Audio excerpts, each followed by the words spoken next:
The US government is on the verge of creating its own digital currency, and like milk in your refrigerator, it may come with an expiration date. The new currency comes with some serious ramifications to your personal finance that we think you should know about it. In order to go there, we have to first think about where money comes from. Have you ever really thought about this? Right? Well, think about the carton of whole almond or soy milk you buy at your local store. There's nothing more disappointing than when you reach into your fridge for a nice cold glass of milk to go with your chocolate chip cookie and discovering that it's expired. Well, what if your money also expires? Yeah, it's true. And this is exactly what happens when your nest egg you have worked so hard to save just vanish into thin air. And this is because someone just stole your credit card information off of PayPal or Amazon? Nope.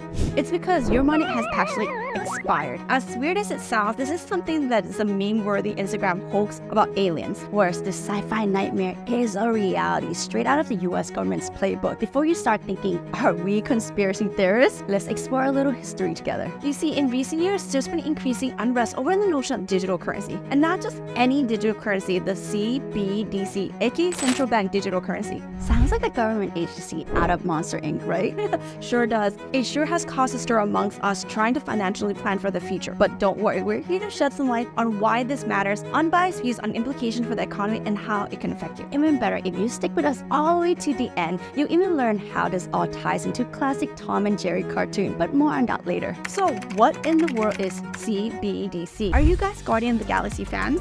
In the first Guardian of the Galaxy film, there was a chaotic fight scene on the planet Xandar when Peter Quill, aka Star-Lord, attempts to steal the orb that he's stolen. If you remember, Quill was retrieving the orb for a lump sum of money that was going to be digitally paid, and the currency was called a unit. Units are used on all types of transactions, including buying goods and services, and are universally accepted across different planets and regions of the galaxy. It's kind of like a sneak peek into the whole digital currency thing we're talking about in real life and the concept of a world without physical cash. So back on March 9, 2022, President Biden did something pretty interesting. He signed an executive order, and on this, well, it encourages responsible innovation of digital assets. It's a big deal because it's the first time the government has taken a comprehensive approach to dealing with digital assets, including things like cryptocurrency and central bank digital currencies. Why did they do this? Well, digital assets has been booming lately. Just to give you an idea, the total market value has soared to over $3 trillion.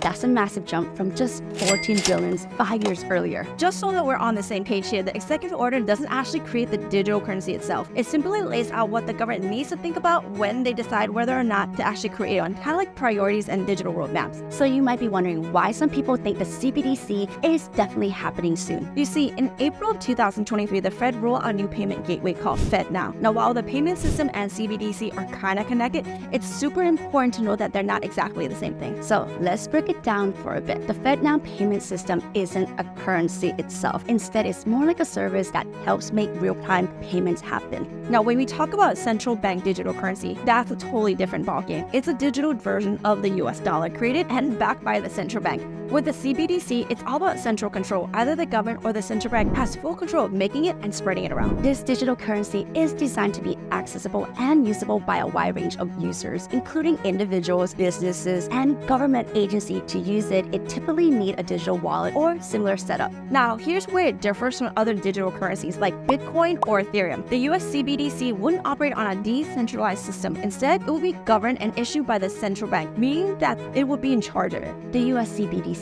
comes with both promising advantages and possible drawbacks. On the positive side, having direct control over the money supply through the Fed would enable efficient management, somewhat like the concept of quantitative easing. This direct control make it easier to inject or withdraw money into the economy as needed, which can help maintain stability during different economic situations. Just picture this. Instead of waiting for weeks to receive the next round of stimulus check, it instantly appears in your digital wallet. Additionally, the government would have accurate income data for both individuals and businesses. This could simplify the tax collection process and potentially increase tax revenues. The competitive aspect of CBDC might also encourage banks to compete with the Federal Reserve, potentially resulting in lower costs for banking services and transactions. Furthermore, CBDC has potential to promote financial inclusion by providing underserved communities with access to financial services services, thus supporting economic growth and financial inclusion. But keep in mind, the development of the US CBDC isn't without its critics. Some express concerns about increased government surveillance of individual financial transactions, which raise significant privacy issues. There's also unease about the government's potentially having the ability to influence or even control citizens' spending habits, including possibly freezing assets or implementing measures to manipulate savings and spending behavior. These concerns give rise to doubt about the government's capacity to effectively oversee